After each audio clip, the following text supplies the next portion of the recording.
بسم اللہ الرحمن الرحیم۔ السلام علیکم ورحمۃ اللہ وبرکاتہ۔ نظر کی حفاظت کرنے کا فائدہ۔ نظر کی حفاظت کرنے والوں کے لیے بشارتیں۔ نظر کی حفاظت کرنا۔ رسول اللہ صلی اللہ علیہ وآلہ وسلم نے فرمایا، میں اپنی امت کے لیے عورتوں سے زیادہ خطرناک کوئی فتنہ نہیں سمجھتا۔ اللہ پاک آنکھوں کی چوری کو جانتا ہے اور ان باتوں کو بھی جن کو وہ دل میں چھپاتے ہیں، پس آنکھ اور دل کو بھی گناہ سے بچانا لازمی ہے۔ مطلب یہ ہے کہ تم جو یہ سمجھتے ہو کہ ہمارے اس گناہ کی کسی کو خبر نہیں، یہ صحیح نہیں ہے۔ ایسے کو خبر ہے جس کو خبر ہو جانا غصب، اور اس کے لیے اس کو تم پر پوری قوت ہے۔ رسول اللہ صلی اللہ علیہ وآلہ وسلم نے صحابہ کرام کو ایک نصیحت کی تھی، بات جب بھی کرو سچ بولا کرو، وعدہ کرو تو وعدہ پورا کیا کرو، امانت لے جاؤ تو خیانت نہ کیا کرو، اپنے ہاتھوں سے کسی کو تکلیف نہ دیا کرو، اپنی نظروں اور اپنی عزتوں کی حفاظت کیا کرو۔ اور ان 6 چیزوں کو پورا کرنے کے بعد ملے گا کیا؟ کتنا بڑا اور کیسا انعام ہو سکتا ہے؟ فرمایا کہ تم اپنے رب کی جنت میں داخل ہو جاؤ گے۔ امام ابن قیم رحمۃ اللہ علیہ فرماتے ہیں، جس شخص کو اللہ نے رد البصر کی نعمت سے نواز دیا تو 4 قوتیں اللہ اسے عطا فرما دیتے ہیں۔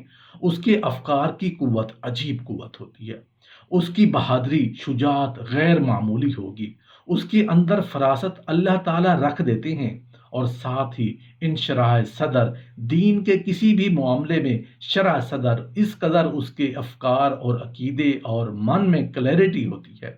حضرت ابو ہریرہ رضی اللہ عنہ سے روایت ہے کہ رسول اللہ صلی اللہ علیہ وآلہ وسلم نے فرمایا، دونوں آنکھوں کا زنا شہوت سے نگاہ کرنا ہے، اور دونوں کانوں کا زنا شہوت سے باتیں سننا ہے، اور زبان کا زنا شہوت سے باتیں کرنا ہے، اور ہاتھ کا زنا شہوت سے کسی کا ہاتھ وغیرہ پکڑنا ہے، اور پاؤں کا زنا شہوت سے قدم اٹھا کر جانا ہے، اور قلب کا زنا یہ ہے کہ وہ خواہش کرتا ہے اور تمنا کرتا ہے، اور لڑکوں سے ایسی باتیں کرنا اس سے بھی زیادہ سخت ہے۔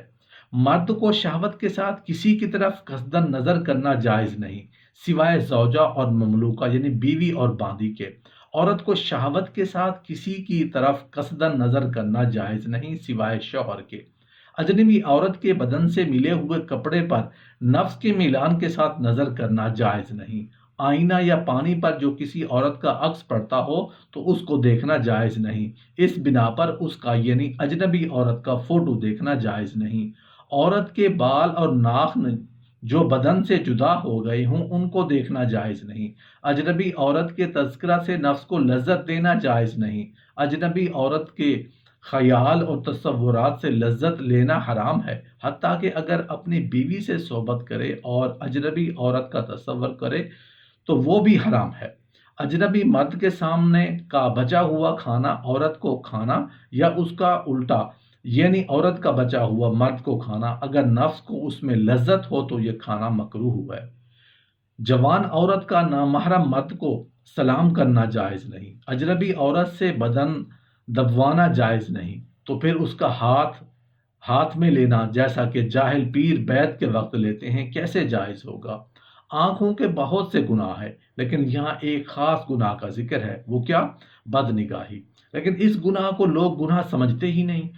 بعض لوگ نظر میں مبتلا ہوتے ہیں، یعنی غیر محرموں کی طرف بے باکانہ دیکھتے ہیں، اور اس کی ذرا پرواہ نہیں کرتے کہ یہ ایسا مرض ہے کہ اس سے بہت کم لوگ پاک ہیں، کیونکہ اکثر ان گناہوں سے لوگ بچتے ہیں جن کے ارتکاب میں فوت جہا ہو، یعنی عزت و فوت ہوتی ہو، یا رسوائی کا خیال ہو، اور اس گناہ میں جہاں عزت فوت نہیں ہوتی، اس لیے اول تو دوسرے کو نظر کی خبر ہی کیوں کر ہو سکتی ہے، دوسرے اگر نظر کی اطلاع بھی ہو جائے تو نیت کی کیا خبر؟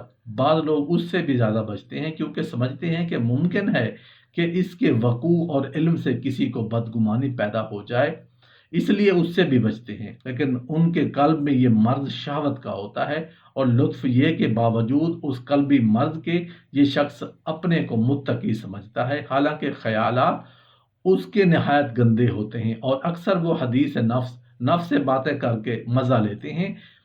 میں مبتلا ہوتا ہے، بعض اوقات عزم بھی ہو جاتا ہے، یعنی اگر اس کو موقع مل جائے تو یہ ہرگز نہ بچے۔ جب اس کی عادت ہو جاتی ہے تو اس کا چھوٹنا نہایت دشوار ہو جاتا ہے۔ یہ مرض آج کل ایسا پھیلا ہوا ہے کہ شاید ہی اس سے کوئی بچا ہو، کیونکہ اس گناہ میں ایک سہولت یہ ہے کہ دوسروں کو اس کی خبر نہیں ہوتی۔ کسی ضرورت سے آنکھ اٹھائی، اس میں کسی کو گھور لیا، دوسرے تو سمجھتے ہیں کہ اپنی چیز دیکھنے کو نگاہ اٹھائی ہے، مگر اس نے نامعلوم اندر ہی اندر کس کس چیز کی چیزیں دیکھ لی، اور اسی لیے قرآن میں اس کو خائنۃ العین یعنی آنکھوں کی خیانت اور چوری سے تعبیر کیا گیا ہے۔ افسوس ہے، لوگ تو اس بد نگاہی کو ایسا خفیف سمجھتے ہیں کہ گویا حلال ہی ہے، حالانکہ معصیت کا حلال سمجھنا قریب با کفر ہے۔ کسی عورت کو دیکھ لیا، کسی لڑکے کو گھور لیا، اس کو ایسا سمجھتے ہیں جیسے کسی اچھے مکان کو دیکھ لیا ہے یا کسی پھول کو دیکھ لیا ہے۔ یہ گناہ وہ ہے، اس کے بوڑھے بھی بچے بھی ہوئے نہیں۔ بدکاری سے تو محفوظ ہیں، کیونکہ اس کے لیے بڑے اہتمام کرنے پڑتے ہیں۔ اول تو جس سے ایسا فعل کرے وہ بھی راضی ہو، اور روپیہ بھی پاس ہو، اور حیا و شرم بھی مانے نہ ہو۔ غرض اس کے لیے بہت شرائط ہیں۔ اسی طرح بہت سے موانع ہیں، چنانچہ کہیں یہ امر مانے ہوتا ہے اور کسی کو اطلاع ہو گئی تو کیا ہوگا؟ کسی کو خیال ہوتا ہے کہ کوئی بیماری نہ لگ جائے، کسی کے پاس روپیہ نہیں، کسی کو اس کی وجہ مانے ہے۔ چونکہ موانع زیادہ ہیں، اس لیے شائستہ آدمی، خصوصاً جو دیندار سمجھے جاتے ہیں، اس میں بہت کم مبتلا ہوتے ہیں، بخلاف آنکھوں کے گناہ کے، کہ اس میں سامان ضرورت ہی نہیں، کیونکہ نہ اس میں ضرورت روپیہ کی ہے، نہ اس میں بدنامی، کیونکہ اس کی خبر تو اللہ ہی کو ہے کہ کیسی نیت ہے۔ آپ مسلمان مردوں سے کہہ دیجئے اپنی نگاہیں نیچی رکھیں، یعنی جس عضو کو طرف دیکھنا مطلقاً ناجائز ہے اس کو بالکل نہ دیکھیں، اور جس کو فی نفسی دیکھنا جائز ہے مگر شہوت سے جائز نہیں، اس کو شہوت سے نہ دیکھیں، اور اپنے شرم گاہوں کی حفاظت کریں، یعنی ناجائز محل میں شہوت رانی نہ کریں جس میں زنا اور لواطت سب داخل ہے۔ یہ ان کے لیے زیادہ صفائی کی بات ہے، اور اس کے خلاف میں آلودگی ہے۔ زنا یا مقدمہ زنا میں بے شک اللہ کو سب خبر ہے جو لوگ کیا کرتے ہیں، پس خلاف کرنے والے سزایابی کے مستحق ہوں گے۔ اسی طرح مسلمان عورتوں سے کہہ دیجئے کہ وہ بھی اپنی نگاہیں نیچی رکھیں، یعنی جس عضو کی طرف مطلقاً ناجائز ہے اس کو اصلاً بالکل نہ دیکھیں، اور جس کو فی نفسی دیکھنا جائز ہے مگر شہوت سے جائز نہیں، اس کو شہوت سے نہ دیکھیں، اور اپنی شرم گاہوں کی حفاظت کریں، یعنی ناجائز محل میں شہوت رانی نہ کریں، اور اپنی زینت کے مواقع کو ظاہر نہ کریں۔ حضرت ابو موسیٰ اشعری رضی اللہ عنہ سے روایت ہے کہ رسول اللہ صلی اللہ علیہ وآلہ وسلم نے فرمایا کہ جو عورت عطر اور خوشبو لگا کر مردوں کے پاس سے گزرے تاکہ وہ اس کی خوشبو سونگھیں تو وہ عورت زناکار ہے، اور ہر آنکھ جو اس کو دیکھے زناکار ہے۔ حضرت جابر بن عبداللہ رضی اللہ عنہ سے روایت ہے کہ میں نے رسول اللہ صلی اللہ علیہ وسلم سے عورت پر اچانک نظر پڑ جانے کے متعلق حکم دریافت کیا، تو مجھ کو حضور صلی اللہ علیہ وسلم نے حکم دیا کہ فوراً نظر کو ہٹا لو۔ نبی کریم صلی اللہ علیہ وآلہ وسلم نے حضرت علی رضی اللہ عنہ سے ارشاد فرمایا کہ دوبارہ نظر نہ کرو، کیونکہ تمہارے لیے پہلی نظر یعنی جو اچانک پڑ جائے وہ جائز ہے، اور دوسری بار نظر کرنا یا پہلی نظر کو برقرار رکھنا جائز نہیں۔